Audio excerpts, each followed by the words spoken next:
There is a capital spending race underway that does not fit inside a quarterly earnings headline. In 2026, 5 companies, Microsoft, Alphabet, Amazon, Meta, and Oracle, are on track to spend somewhere between $600 and $700 billion on AI infrastructure. That is not the total over a decade. That is a single calendar year. This episode maps where the money is going, what the machines physically require, where the chips come from, which nations are treating compute as sovereign infrastructure, and why the fusion wildcards matter to the power equation. The machines need a place, not just any place, a place with cheap land, access to water, fiber backbone, and enough grid capacity to run a small city's worth of power. Northern Virginia is the densest cluster of data centers on Earth. Loudoun County alone holds roughly 200 operational facilities, more than any other county in the world. Phoenix, Arizona, nearly 200 more, with chip fabrication plants rising alongside them. Dublin and the Irish Midlands, where American hyperscalers found European land, cool maritime air, and favorable tax treatment. Amsterdam, the fiber crossroads of Europe, hosting capacity that routes half the continent's traffic. Singapore, gateway to Southeast Asian demand, increasingly capacity constrained by land and water limits imposed by the city-state itself. These clusters are not accidents. They are the geographic sediment of 2 decades of real estate, regulatory, and grid arbitrage, and they are all straining at once.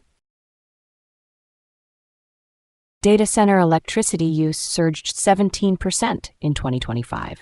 AI-focused data centers climbed even faster, well outpacing global electricity demand growth of 3%. By the end of 2026, the International Energy Agency projects total data center consumption will exceed 1,000 terawatt-hours, the equivalent of Japan running for a full year on electricity. In the United States alone, total data center power demand is on track to nearly double, from 80 gigawatts in 2025 to 150 gigawatts by 2028. The hyperscalers are not waiting for the grid to catch up. They are buying the power plants. Pennsylvania is now the epicenter of AI nuclear procurement. Microsoft signed a 20-year agreement with Constellation Energy to restart Unit 1 at 3 Mile Island, rebranded the Crane Clean Energy Center at 835 megawatts, dedicated entirely to Microsoft's data center load. Amazon expanded its agreement with Talon Energy to 1,920 megawatts from the Susquehanna Steam Electric Station through 2042. Meta signed a 20-year deal for 1.1 gigawatts from the Clinton Clean Energy Center in Illinois. These are not renewable energy credits. They are dedicated capacity agreements, the hyperscalers locking in baseload carbon-free power for decades, because inference workloads run 24 hours a day and solar does not. Power is only half the physical constraint. The other half is water. A typical 100-megawatt AI data center uses between 1.5 and 3 million cubic meters of water per year for evaporative cooling. In Loudoun County, Virginia, the epicenter of the Northern Virginia cluster, potable water use grew 250% between 2019 and 2023, reaching 1.6 billion gallons. That is the same water supply that serves municipal drinking needs. Phoenix, Arizona hosts nearly 200 data center and chip fabrication sites. Projections suggest metropolitan Phoenix data center water consumption could grow tenfold to 3.8 billion gallons per year. In a city already managing a Colorado River allocation deficit, that is not a footnote. The industry knows this. Average rack power density rose from 8 kilowatts in 2021 to 17 kilowatts by 2024. By early 2026, AI-driven racks frequently exceed 50 kilowatts per rack, a 6-fold increase in 5 years. At those densities, air cooling fails. Liquid cooling, direct-to-chip or full immersion, reduces direct water consumption by 70 to 90%. But the transition takes capital and time, and the water bills are already due.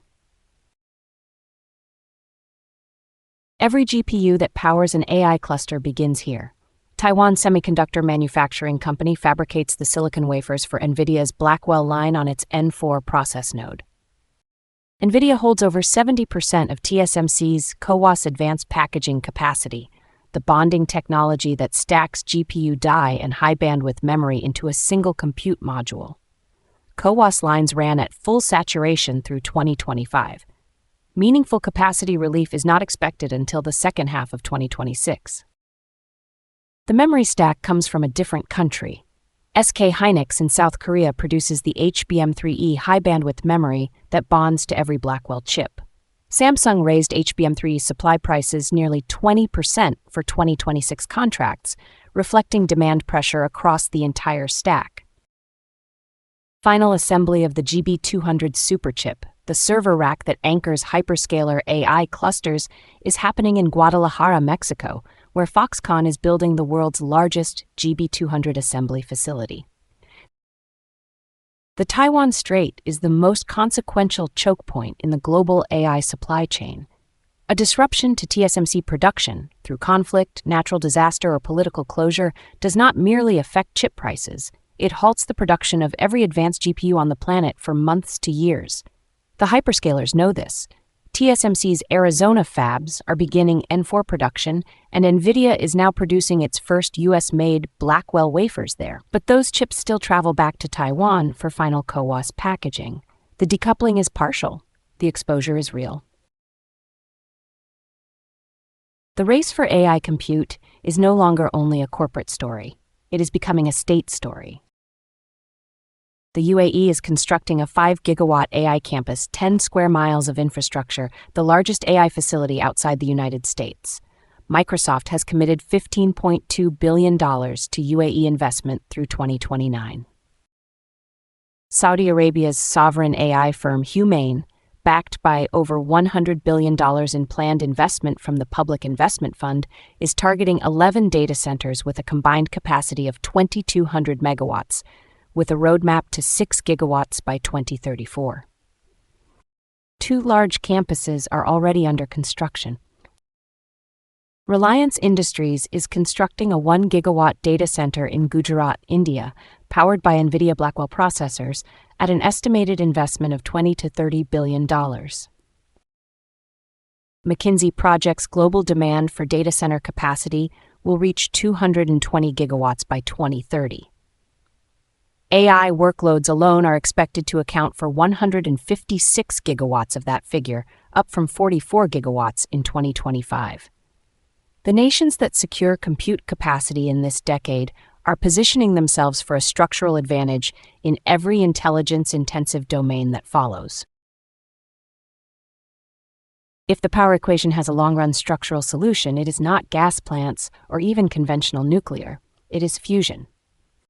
Commonwealth Fusion Systems, headquartered outside Boston, is building SPARC, a compact tokamak designed to achieve first plasma in 2026 and demonstrate net energy gain in 2027. Italian energy company Eni signed a power offtake agreement with CFS in late 2025, valued at over $1 billion. Helion Energy, headquartered outside Seattle and backed by Microsoft, with a 50-megawatt power purchase agreement targeting 2028, reported the first deuterium-tritium plasma operation by a privately funded fusion device in January 2026, reaching temperatures of approximately 150 million degrees Celsius. TAE Technologies announced it would proceed directly to its first power plant prototype, Da Vinci, targeting commercial electricity production in the early 2030s. Google has backed TAE in its latest funding round. The fusion companies are receiving their first data center power purchase agreements because the hyperscalers understand the arithmetic. Data centers need power continuously. The grid is constrained. Nuclear restarts take years. Fusion, if it delivers on the 2028 to 2033 window that multiple firms are now targeting, would be dispatchable, carbon-free, and geographically flexible. The timeline mismatch is real. The capex is being committed today, and fusion power is 5 to 10 years away in the most optimistic projections. But the offtake agreements are being signed now precisely because no one wants to be last in line. By 2030, The five largest hyperscalers will have added approximately $2 trillion in AI-related assets to their balance sheets. Global data center capacity will reach 220 gigawatts.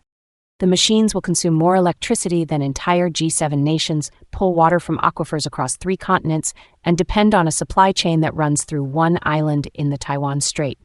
Clio maps the plumbing, the power lines, the chip corridors, the water pipes, the offtake agreements, everything the headline skips. Subscribe and bring your questions.